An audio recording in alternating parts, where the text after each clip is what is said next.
Hello mga kameta, kamusta kayo dyan? Welcome to the Republic of the Philippines kung saan meron tayong pinakamagaling na mga politiko. Ito ang pinaka-the best in the solar system na demokrasya. At of course, dapat talaga magpasalamat tayo na parati may mga the best tayong mga leadership. At finally, ito na, may mga magical solution na naman tayo mga kameta. Kung may kahirapan sa Pilipinas, kung may giyera sa West Philippine Sea, kung iniwan kayo ng jowa nyo, lahat yan may solusyon tayo mga kameta. Katulad ng sinabi ni Tatay Digong, minsan, di ba, 3 to 6 months kayang tapusin lahat ng problema. So ngayon naman, may bagong version tayo ng 3 to 6 months ni Tatay Digong. At ito mga kamets, ito ay yung charter change. Ito naman yung charter change. So ngayon, may mga henyo dyan na nagsabi lahat ng ating mga problema, yung mga pagkakulang sa mga investors, yung the fact na iniwan tayo ng mga kapitbahay natin pagdating sa economic competitiveness. Lahat niyan, pwede natin ayusin, mag-charter change lang tayo, yun lang naman kailangan and everything's gonna be fine. Now, obviously, may mga grupo na interesado dyan at pinag-usapan natin bakit napaka-simplistic yung ganyang argumentation. Huwag niyo nung kalimutan, back in the 50s and 60s, the Philippines was among the 5 fastest growing economies in the world. Kaya nga yung Asian Development Bank ay nilagay sa Pilipinas, hindi sa Seoul, hindi sa Tehran, at hindi sa Tokyo. And back then, hindi po tayo parliamentary system. Back then, hindi tayo federal system. So clearly, kung may isang dahilan ng Pilipinas ay napag-iwanan, ito ay dahil may mga kapalpakan na nangyari when it comes to our leaders from 1970s onwards. No? Whether ito yung panahon ng diktatorya, kung kailan napag-iwanan tayo ng mga kapitbahay natin ng marami. I mean, South Korea and the Philippines had the same per capita income in the early 1960s and all. By 1986, nung umalis na yung diktatorya at nanalo yung EDSA, the Philippines was like several times poorer than South Korea. And South Korea actually by then already had the embers of globally competitive industries. So habang yung South Korea may mga dictators, yung Taiwan ay mga dictator nung time na yan, under Kuomintang, and then yung South Korea under Park Chung-hee, meron din tayong dictator for 21 years, pero anong naiwan niya sa atin pagdating sa Hyundai, Samsung, globally competitive manufacturing industries? Zilch, wala. And then sa daming inutang, ang daming kapalpakan, so napilitan yung mga sumunod na administration na bentahin na lang lahat ng mga strategic industries. So kaya ang nangyari doon is nagkaroon ng kapalpakan doon, privatization time, at napunta kung kaninong oligarch yung ating electricity, water. Kaya ang Pilipinas has one of the most expensive internet, water, electricity, utilities, which is, by the way, one of the reasons na ang mga investors ay medyo ayaw sa Pilipinas. Kasi mas mura ang tubig, mas murang electricity especially, which is important for manufacturing doon sa mga kapitbahay na bansa. And pagdating sa corruption, isang malaking problema sa atin is sa ibang bansa, alam mo na sinong kausap mo. There's one ruling party, yun ang kausap mo. There's one big guy there, yun ang kausap mo. Sa Pilipinas, bawat level, hanggang barangay level, hanggang minsan ba't yung mga sangguniang kabataan, lahat yata may diba? Yun yung accusations na grabe daw yung corruption sa Pilipinas. So isa pa yan sa mga dahilan na hindi pumupunta mga investors dito. So, sasabihin mo na dahil lang sa 1987 Constitution lahat ng problema natin, it's complete nonsense. Now, hindi ko sinasabi na perfecto yung 1997 Constitution. Parati ko sinasabi na masyado siyang restrictive pagdating sa term of office. Sa aking palagay, isang galing na presidente has to have 2 4-year term in office, or Indonesia style, 2 5-year term in office. Too short for a good president, too long for a bad president, yung single 6-year term in office. So I have a number of problems, mga kameta, dito sa mga charter change na yan. Kamusta naman dyan sa mga si Bossing Mate, yung mga TikTokers natin, yung mga low lives dyan. Okay, salamat Sarah for pushing up our engagement. Sige, yung mga loser dyan. Okay, balikan natin ito. So yun ang problema natin. Dami mga bara-bara mag-isip, dami mga syungang katulad ng mga troll na ganyan. At mga binibigyan nilang solution ay EDSA puwera. Dahil sa EDSA lahat ng problema natin. When you look at the fact, actually, dun sa 1970s, 80s talaga tayo napag-iwanan ng mga kapitbahay natin. Diba? Just compare Philippines with South Korea 1960s, compare Philippines South Korea 1980s. Ang layo na. I can also talk about Malaysia, and I can also talk about Thailand. Actually, napag-iwanan din tayo ng Thailand. So, mahabang usapan yan. Marami tayong vlogs, marami tayong nasulat sa isang mga issue na ito. So, I'm not gonna go too much into them. Now, the thing is, mukhang yung mga iba dyan, sobrang desidido na magkaroon ng charter change in the short run. So, mukhang kung ano na lang ginagawa. So, kanina may parang expose na naman ang mga kapatid natin dyan sa TV5. Merong report dyan. Tingnan naman tong report na to. So, grabe, mukhang talagang pinipilit na ito na i-railroad yung so-called People's Initiative, yung mga ganyang kaikakan. Dahil, I have nothing against People's Initiative, but I have something against, people using all sorts of different mechanisms to circumvent yung mga existing institutions, including yung Senado, which generally has been quite a, bastion of relative independence and sanity, kung titignan natin throughout the years, no. So ito mga kameta, no, tingnan natin ito. Itong report na to, just to give you an idea of what we're facing dito sa ating bansa, at the lengths that certain people go to para lang i-push a certain agenda. So ito pakinggan niyo yan. Pilipino naman Tihol na nagbabahay-bahay sa barangay Tatalon. Para yan mangalap ng pirma ng mga botante, sabay pinasusulat sa kanila ang precinct number. Nang tanungin namin kung para saan ang pinapipirmahan niya. Sagot ni Mary. Nakalagay doon Tagalog. So ito doon sa report, may nakita sila taga administration ng ng Quezon City daw na nag-distribute ng forms. Ay natingnan niyo ulit. Na nagbabahay-bahay sa barangay Tatalon. Para yan mangalap ng pirma ng mga botante, sabay pinasusulat sa kanila ang precinct number. Nang tanungin namin kung para saan ang pinapipirmahan niya. Sagot ni Mary. Nakalagay doon Tagalog Kung sumasang-ayon tayo na yung mga dayuhan mag-invest sa Pilipinas. Diba parang out of nowhere, biglang may question na gusto niyo ba na mag-invest ng mga dayuhan sa Pilipinas? Well, obviously, gusto natin ng foreign direct investments to a certain degree dahil ay tumutulong ito sa job creation, etc. Pero yun nga, nakikita niyo medyo leading yung question. So parang sinasabi mo, kung gusto mo ng investment, then dapat gusto mo rin ng chacha, di ba? But this is the more important part. Tingnan yan. Utos daw ito sa kanila ng Barangay Community Relation Department ng City Hall. Ang ilang residente pumirma agad sa pagkakalang para ito sa ayuda ng lokal na pamahalaan. Yun. So yung iba, nagsasign na lang or nakikinig dito dahil sa kanilang palagay, akala nila ito yung mga form para sa mga ayuda. No? So kung fill up mo yung form na yan, meron kang chance na kumuha ng ayuda. At of course, alam natin marami sa ating mga kababayan na nahihirapan ngayon dahil sa inflation, dahil sa mga problema sa ating ekonomiya. At of course, marami pa rin sa ating kababayan below the poverty line. So again, let's be very clear about this, okay? Parang lang, susulat lang yung pangalan mo, malay mo kung ano ibigay sa amin sa mahihirap. Ito po ay para sa mga sa mga mayang Pilipino na nangailangan ng tulong. Kung mabibigyan, pangako na magkaroon ng ayuda. Pero may ilang tumangging pumirma nang mabasa ang laman ng papel. Di pala kasi ito para sa ayuda ng lungsod, kundi petisyon para maamyenda ng saligang batas gamit ang People's Initiative. Parang ayuda nga din kasi galing sa Congress. Hindi ako normally sumasali sa mga petition. Kasi nadala na ako from the last time. Nang tanungin namin si Mary, mismong siya aminado hindi alam kung para saan ang pinapipirmahan sa mga residente sa QC. Bago yan, siniwalat ni Albay Representative Edsel Lagman na may nakarating sa kanyang may mga bayaran sa Bicol, kapalit ng pirma ng mga botante na gagamitin sa pag-amyenda ng konstitusyon. Di para paboran ng mga tao ang magkasamang pagboto ng Senado at Kamara para sa charter change. Sa ngayon, ayon kay Mayor Joy Belmonte, nakarating na raw sa kanya ang ginagawang So, ito, just to be fair, Mayor Joy Belmonte, who's somehow yung bagong paborito ng mga medyo woke at progressives at mga ibang pink dyan. In fairness naman, she's distancing herself from this. And in fact, may clarification siya dito. kalap ng pirma ng mga kongresista sa Quezon City. Pero hindi raw pinaalam sa kanya ito ng mga mambabatas. Nilapitan ako ng mga punong barangay na yung mga congressman nagpapapirma sa kanila. So they wanted to be clarified kung ano ba yung mga amendment. Wala pong kinalaman sa local government po yan. Yan po initiative po ng mga congressmen. Yan. So, just to be clear, ang sinasabi ni Mayor dito is wala siyang kinalaman dyan. Bati sila doon sa City Hall sa Quezon City ay medyo nagkakamot ng ulo. Saan ba galing ito?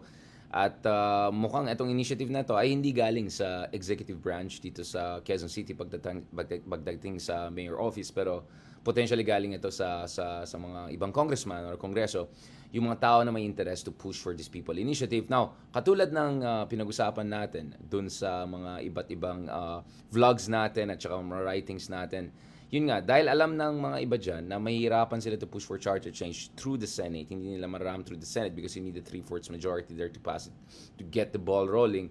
Ang inisip siguro ng iba dyan, and in fact, malabo nga even si Robin Hood Padilla magsusuporta dito kasi mukhang medyo na-sense din niya na baka iba yung intention behind this than the one he had in mind. Now, so because of that, mga kameta, medyo may worries. So you can see na this is parang there are parallel movements, allegedly by certain congressmen in certain major cities pushing for, nagpapapirma sila sa mga tao galing sa iba't ibang presinto so that they meet the threshold. I think it's something like they need just below 1 million, something like that, of voters or something like that to get the ball rolling. May threshold yan, may yung 12% at 3%. We can talk about that separately dun sa People's Initiative. But just to be clear about this, yung issue ng People's Initiative actually ay hindi siya finalized in a legal sense. Medyo hindi clear yung kanyang implementing rules and regulation katulad ng pinag-usapan natin with Ronald kahapon. And potentially this issue could also be pulled all the way to the Supreme Court, no? If not, magkakaroon ng constitutional crisis. So there are gonna be people who will question yung constitutionality itong People's Initiative if it is deemed to be a vehicle for circumvention of Senate and ramming through a certain questionable move, potentially at the expense ng ating saligang batas at ating demokrasya. So, let's look at that. Now, just to be clear about this, hindi ako disagree sa constitutional amendments. Actually, I agree with that certain constitutional amendments should happen.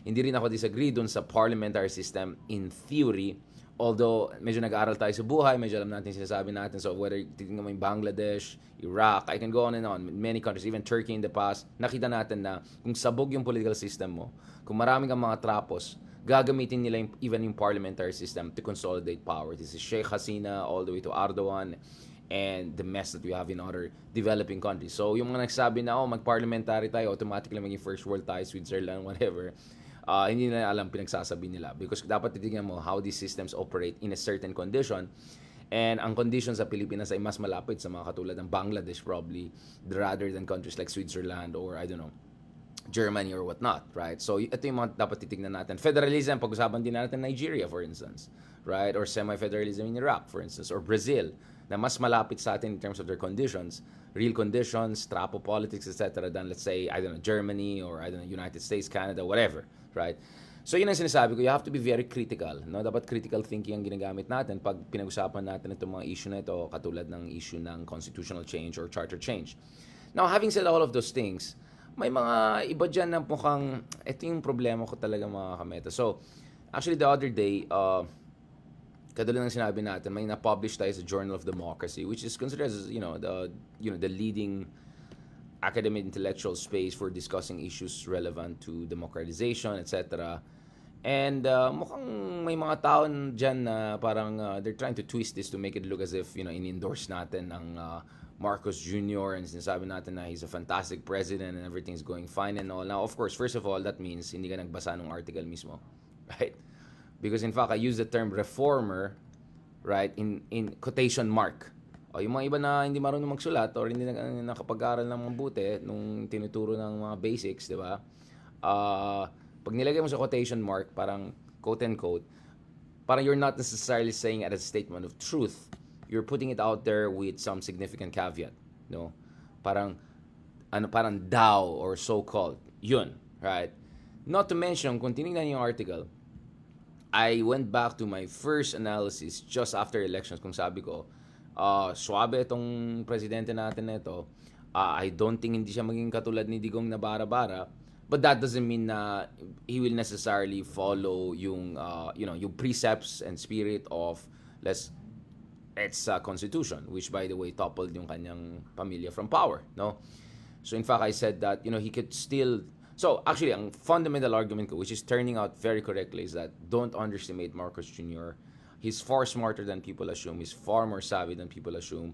And at the same time, don't expect him to be just tatay style, bara-bara, tatay style, I love China, all of those all of those kind of antics and barangay geopolitics level kind of nonsense, no? So in fairness naman sa kanya, that exactly turned out to be correct. So sabi ko, he's gonna be more balanced in US-China relations and respond according to defend the Philippines' interests sa West Philippine Sea. Boom, yun ang nangyari yan.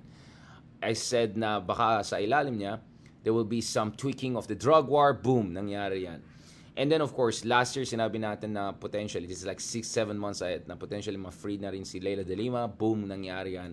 And then most importantly, of course, right now is baka maging mas bukas ang itong administration na ito sa International Criminal Court. And boom, nangyari yan. Lahat niyan pinag-usapan natin mga kameta. So, again, I put it in quotation mark because in terms of functional effect, sobrang mas maganda ang naging kalabasan ng Marcos Jr. administration than A, what was expected of him. Akala ng lahat gagayan niya yung tatay niya and push towards martial law. And B, akala ng iba, he will pick up where Duterte left off. But that's not what has happened so far, all right? So that's very clear. I always said, so far, right? And then, I also made it very clear na pag titignan mo, a lot of this semi-liberal, supposedly dilawan stuff na ginagawa niya, di ba, yun ang sinasabi ng mga DDS yan, oh, ito, Aquino, 200% Aquino ito, or something like that, the 0% Duterte or whatever. Well, a lot of this is because of also yung nangyaring hiduan sa unit team. Eh, syempre, yung kabila, gusto ka i-bully, gusto ka i-pressure, hindi niya respeto yung pagka-presidente mo at mandato mo, you're gonna push back, right? So actually, some of these reforms that happened, politically make sense because ito yung reflection na yung iduan din nakita natin sa pagitan ng dalawang higanteng dynasties na yan. So I said there's a lot of ruthless pragmatism and real politics also involved here. But again, we can have a long debate about intentions. And I think when it comes to intentions, part of President Marcos Jr. also wants to make sure na ma-fully rehabilitate yung kanyang pamilya, ma-fully accept sila around the world. Life will be better for the next generation, even better than what he has had. Hindi maulit sa kanila yung nangyari sa kanya nung na napatalsik yung kanilang rehimen, so on and so forth, right? And then, who knows? Maybe there's also part of BBM that wants to leave some sort of decent legacy, especially pagdating sa West Philippine Sea. Because yun din naman in fairness yung legacy ng kanyang ama when it comes to fighting against China. When it comes to making sure na malakas yung position natin sa West Philippine Sea, yung mga base na nakita natin sa pag-asa. Ginawa yun, panahon pa lang ng tatay ni BBM, no? 1960s, 70s pa lang may plano na. And 1978, 1977, ito, meron na tayong airstrip dyan sa Pag-asa Island. So, there's also that aspect of the shadow of the father, the legacy of father, in a good sense. So, interestingly, some of the good legacies ng kanya ama ay inulit niya pagdating sa West Philippine Sea, pagdating sa balancing among superpowers.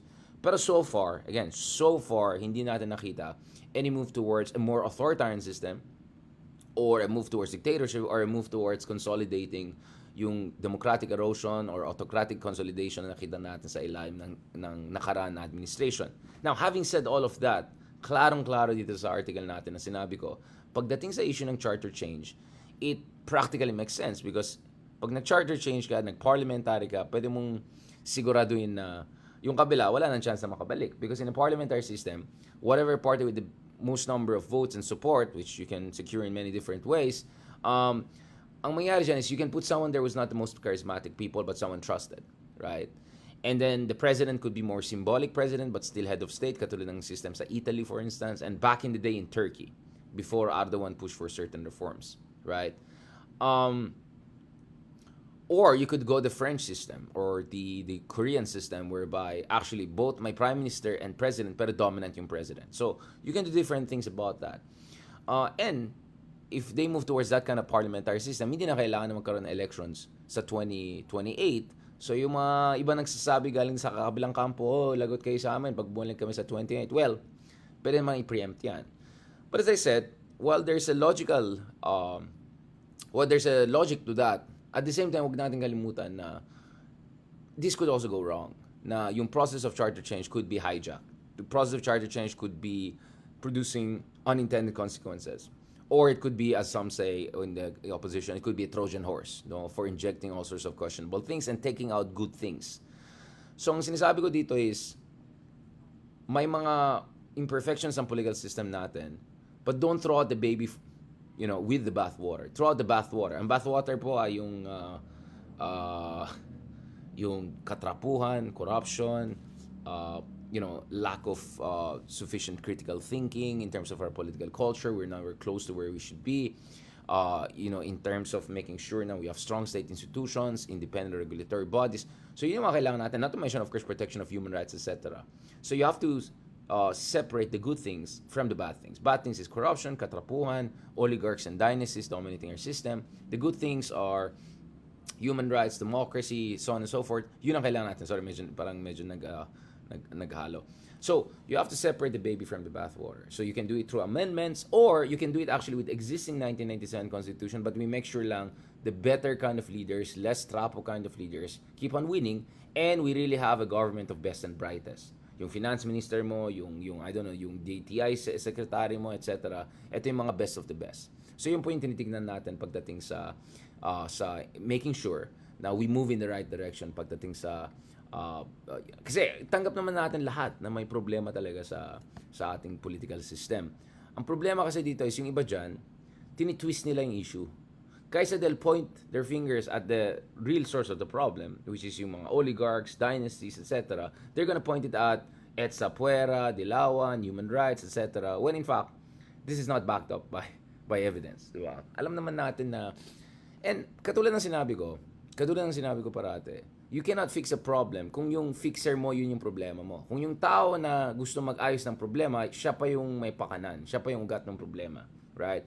So again, in theory, I am for constitutional amendments, constitutional change, but under the right conditions. The right condition means you can trust the people who are going to oversee the process of constitutional change, and pwede natin scrutinize yung process of transition para siguraduhin natin na this chacha is for the best of country. So, hindi ako against constitutional amendments and charter change per se. But, meron tayong mga caveats. Because if you don't have the right analysis and you don't do it under right conditions, pwede ma-hijack ito or even worse. Or even if maganda yung intentions, there's something called the law of unintended consequences. Because there's always something that you're not gonna foresee. Right? There are gonna be certain problems that you're not gonna foresee. So, I'll give you an example. So, yung isang ginawa natin, for instance, was isa sa problema sa 1997 Constitution is wala silang implementing rules and regulations for enforcing anti-dynasty provisions of the Philippine Constitution. Nevertheless, may tinatawag na term limits. So, hindi ka pwede maging senador forever. After 2 terms, you have to step down. After 3 terms, you have to step down from Congress. Now, I'll explain to you what is the law of unintended consequence. The law of unintended consequence is this. Hindi na-anticipate ng mga ibang tao na actually ang mangyayari dito is you're potentially making dynastic politics worse. Because what has actually happened, and this is not what was intended, is this. Pag naka 2-term na yung isa, or naka 3-term na yung isa, right? 3-term especially dun sa LGU level or congressional level, ang nilalagay nila dyan yung asawa nila. So technically, hindi ka magva-violate ng term limits. Right? So you're technically legal. You're following the law. But, at the same time, you're incentivizing the creation of political dynasties. Because you did not create the condition to make sure na after yung 2-term or 3-term, whatever, ni mayor, senador, whatever, may laban yung mga ibang alternatives para silang pwede mag-replace sa kanya. So what happens is, kung itong congressman or itong governor in power for 2-3 terms, sisiguraduhin niya na once mag-hit na siya dun sa term limit niya, sisiguraduhin niya na pwede na mananalo yung kanyang asawa or anak o mag-anak or whatever once hindi na siya pwede tumakbo ulit. And then, of course, meron din tayong situation kung saan nagsuswitch. So, yung tatay, mayor, yung anak, vice president, and then nag-term limit, bumaba yung tatay, umakyat yung anak. Well, we can name drop. Ang dami mga ganyan. So, this is what we call a law of unintended consequence.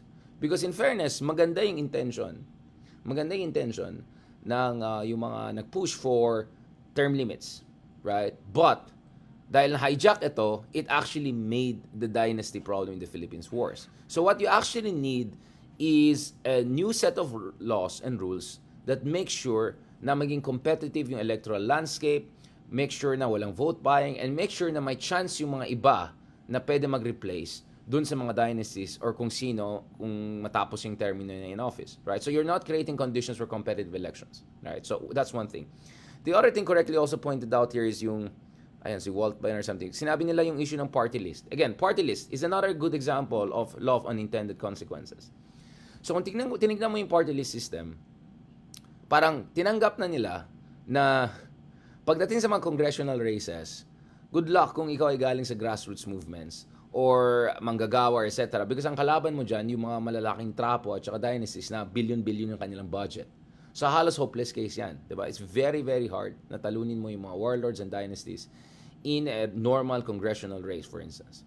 So what the party list did was, nag-reserve sila ng certain number of seat dun sa mga marginalized group, and then sila na lang na maglaban, and then depending on proportion of ilan ng vote ang napanalo nila out of the total vote for party list, magkakaroon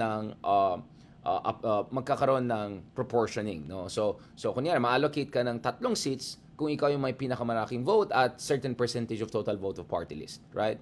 But here comes the law of unintended consequence. Na-realize ng ibang trapo and dynasties na, wait lang, parang mas mura pa kung maging party list congressman ka kaysa congressional congressman.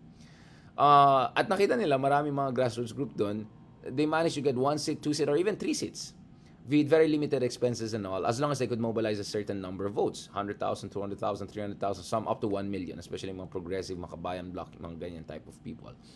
Now, what happened here is, also partly thanks to our Supreme Court, yung definition ng kung ano yung marginalized group, and more importantly, ang definition ng kung sinong pwede mag-represent ng marginalized group, ay naging masyadong relax. So ngayon, meron kang situation kung saan isang dating congressman na congressional, ang sasabihin niya, may malasakit ako sa mga, magsasaka or mangingista or sa, security guards or sa mga taga-probinsya namin. So gagawa kami ng party list ng mga ganitong tribo or party list ng mga ganitong manggagawa, di ba? But, yung nagre-represent sa kanila, because may Supreme Court ruling tayo na hindi naman kailangan na, kunyari, kung ikaw yung congressman, ikaw yung party list representative ng isang party list na sabihin natin para sa mga manggagawa, you don't necessarily need to be a farmer yourself. As long as you just prove that in general, meron kang malasakit, meron kang involvement, at, alam mo naman natin yan. I don't think it's... So, binaba mo yung threshold ng who can represent marginalized groups. And then, yung definition mo na also marginalized ay sobrang malawak na. So, ang outcome ngayon is yung party list system has become a cheaper way for the same dynasties and trapos to get back into power and making the situation even worse. So again, this is another case of unintended consequences. Kausap ko kayong lahat, makinig lang kayo sa akin, 3 yung kausap ko, 3 mga screen dito, okay. So, I can go on and on with many cases of law of unintended consequences. I'll give you another example also. So, for instance, katulad ng sinabi natin kanina, dahil sobrang bankrupt yung country natin, more than $25 billion yung debt natin nung bumaksak yung rehimen ng dictatorship, at wala tayong pera nung 1980s, late 1980s. So, anong nangyari, nung nanalo si Ramos, dahil puro may utang yung mga government agencies, dahil wala silang sapat na resources na patakbuhin yung mga, to run yung mga major sectors, etc. Pina-privatize na lang nila. Because the idea was there is you privatize it and give it to, private sector, mas efficient ang private sector, mas magaling ang private sector, blah, blah, blah, right? All of the new liberal stuff. The problem though is that yung proseso ng privatization ay madali i-hijack yan sa mga developing countries kung saan mahina ang scrutiny, mahina ang state institution. So, pwede ang gawin mo dyan is yung bidding process, lalaroin mo yan, di ba? So, eventually what happened is that during the privatization, lumakas lalo yung mga old economic oligarchs because they were able to be recipients of big state-owned enterprises or key critical infrastructure sectors during the privatization process. So again, maganda yung intention to push it to the private sector para mas maganda yung efficiency in delivery and all, pero nakita natin na hijack yung process. So, the Philippines is full of yung mga ganitong sitwasyon kung saan maganda yung intention yung mga ibang tao. Like for instance, nung na-introduce ang democracy sa Pilipinas ng panahon ng mga Amerikano, hindi naman totoong democracy kasi colonized pa rin tayo. Pero yung semi-commonwealth, semi-democratic, ang problema naman dyan is that automatically actually ensured na malakas yung mga hacienderos, landed elite, and mga oligarchs. Because sila lang may kakayahan na nung una bumoto, pero sila rin na may kakayahan na bumili ng boto at tumakbo para sa mga matataas na mga opisina.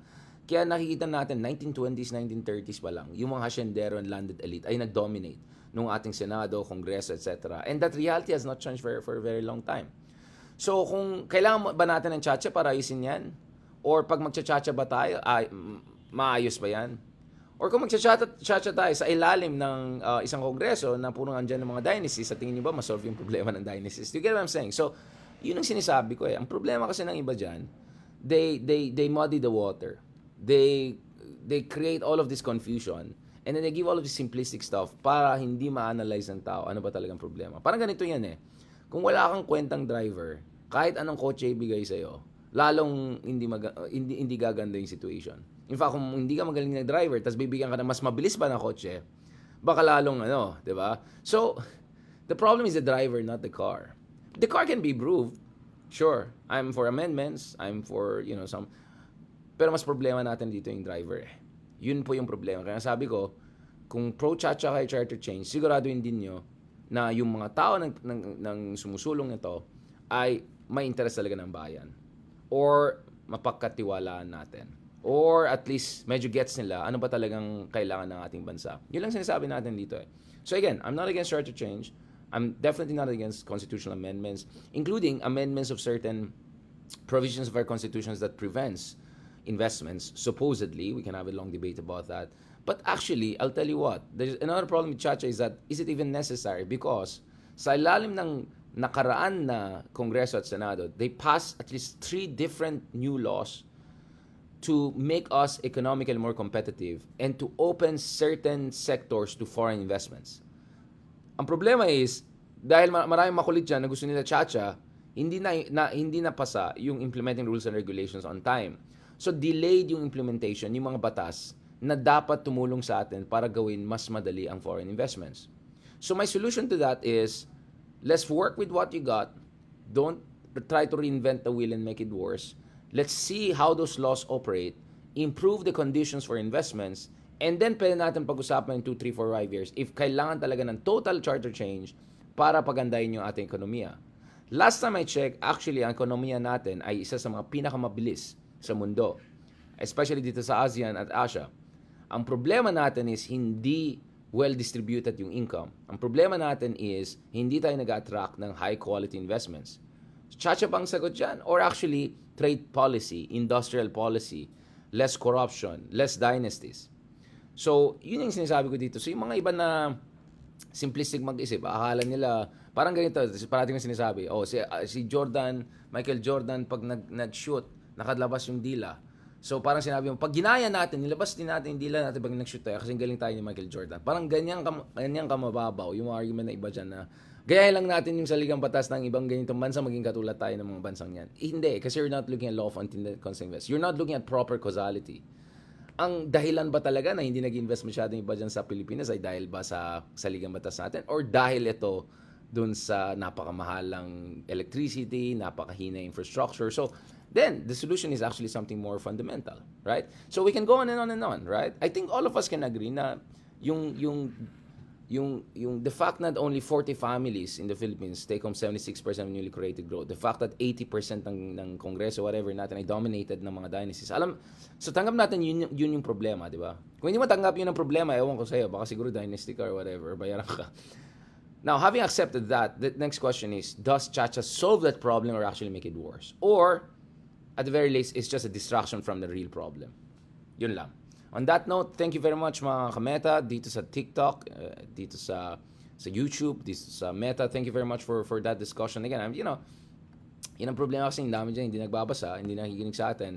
I explain things very thoroughly and in different formats. Vlogs, articles, journal articles, books, etc. So, kung hindi kayo nagbabasa, huwag na kayo magmamagaling dyan kasi isi-shutdown ko lang yung mga nonsense na counter-arguments dyan na walang basihan. Alright? At ma-expose lang ng tamad kayo, hindi kayo nagbabasa. Or baka hater lang kayo, and ibang problema na yan. Alright. On that note, thank you very much. Maraming salamat sa lahat ng mga nagmamahal sa atin, nagpo-follow sa atin, of course, new followers natin on TikTok, of course, on YouTube, tuloy-tuloy lang laban, and of course, dito sa Facebook. Maraming salamat. God bless, and talk to you soon.